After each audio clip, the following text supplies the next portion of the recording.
નમસ્કાર મિત્રો, કે ચેનલમાં આપનું હાર્દિક સ્વાગત છે. હું દિનેશસિંહ રાઠોડ.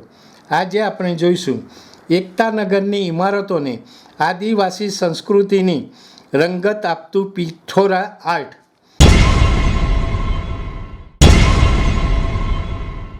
વિશ્વની સૌથી ઊંચી પ્રતિમા સ્ટેચ્યુ ઓફ યુનિટીનું એકતાનગર આજે માત્ર પર્યટન કેન્દ્ર જ નહીં, પરંતુ ભારતની સાંસ્કૃતિક સમૃદ્ધિનું પ્રતીક બની ગયું છે. દેશ વિદેશમાંથી હજારો પ્રવાસીઓ દરરોજ અહીં આવી રહ્યા છે. આવા સમયે અહીંની ઇમારતોને આદિવાસી સંસ્કૃતિના રંગોથી સજાવનાર કલાકાર છે છોટા ઉદેપુર જિલ્લાના કવાંટ તાલુકાના પરેશ રાઠવા. વર્ષ 2020થી પરેશ રાઠવા એકતાનગરની વિવિધ સરકારી ઇમારતોમાં પિઠોરા ચિત્રો દ્વારા આદિવાસી જીવનની ભાવના પ્રદર્શિત કરી રહ્યા છે. ત્યારે રાષ્ટ્રીય એકતા દિવસની ઉજવણીના અવસરે વડાપ્રધાન નરેન્દ્રભાઈ મોદી 31મી ઓક્ટોબરે નર્મદા જિલ્લાના એકતાનગર ખાતે આવી રહ્યા છે. જેમના રોકાણ માટે તૈયાર કરાયેલા સર્કિટ હાઉસમાં પણ પરેશ રાઠવા દ્વારા વિશેષ પિઠોરા પેઇન્ટિંગ બનાવાયું છે, જેમાં પ્રકૃતિ, માનવ જીવન અને સરદાર સાહેબના એકતાના સંદેશને સુંદર રીતે દોરવામાં આવ્યો છે.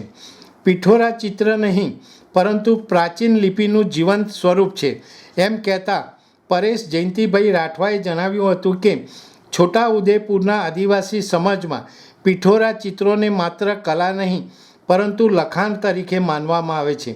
રાઠવા સમાજના લોકો આ ચિત્રોને વાંચી શકે છે, કારણ કે તેમાં દરેક આકૃતિનો પોતાનો અર્થ અને સંદેશ છે. વધુમાં તેમણે જણાવ્યું કે આ ચિત્રો દોરવામાં આવતા નથી, પણ લખવામાં આવે છે. પિઠોરા ચિત્રો એ પ્રાચીન સમયની લિપિ છે, જે પ્રકૃતિ સાથે માનવના અવિભાજ્ય સંબંધને દર્શાવે છે. તેમના જણાવ્યા મુજબ પિઠોરા લિપિનું અસ્તિત્વ આશરે 12,000 વર્ષ જૂનું છે.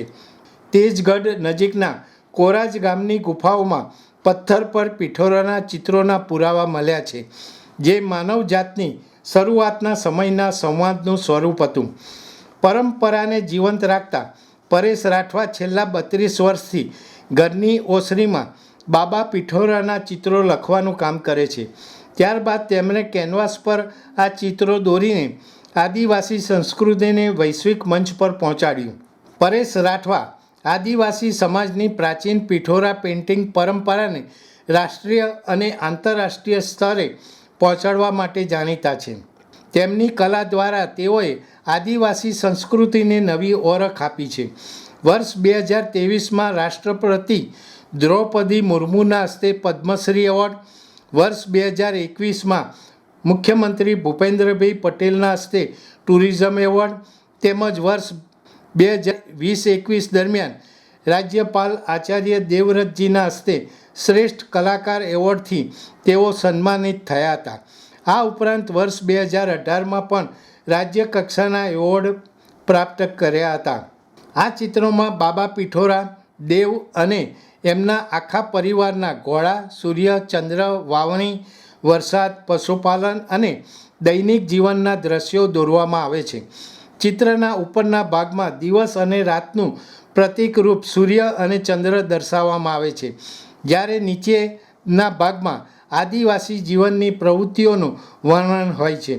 સરકારના વોકલ ફોર લોકલ અભિયાન હેઠળ પિઠોરા આર્ટને નવો ઉછાળો મળ્યો છે.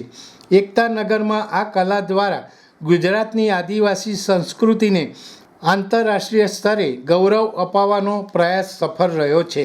અંતે પરેશ રાઠવા ઉમેર્યું કે આ કલા અમારું અસ્તિત્વ છે. જ્યાં સુધી આ ચિત્રો દિવાલ ઉપર દોરાતા રહેશે, ત્યાં સુધી અમારી સંસ્કૃતિ જીવંત રહેશે. દર્શક મિત્રો, અત્યારે આટલું જ. આવા વધુ સમાચારો માટે જોતા રહો કે ચેનલ. નમસ્કાર.